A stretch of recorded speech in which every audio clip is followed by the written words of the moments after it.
তো আমরা কিন্তু রেডি হয়ে গেছি আর আজকে যাব একটু মায়ের মন্দিরে পুজো দিতে। আর আমরা কিন্তু যাচ্ছি বিষ্ণুপুর কালীবাড়ি।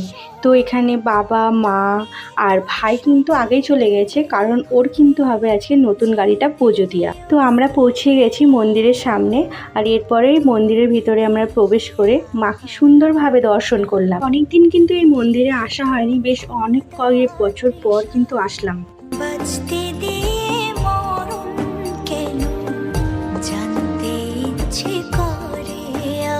তো এখানে কিন্তু মায়ের পুজো চলছে, আর এখানে অনেক দিন ধরে যাব ভেবে রেখেছি ছেলেকে নিয়ে, কিন্তু যাওয়া হয়নি। তো ওর কিন্তু এটা প্রথমবার আসা এই মন্দির। তো এবারে আমরা কিন্তু চলে যাব বাইরে, আর এখানে বাবা মা ভাই দাঁড়িয়ে আছে, আর এখানে ভাইয়ের গাড়িটাকে পুজো করছে পুরোহিত।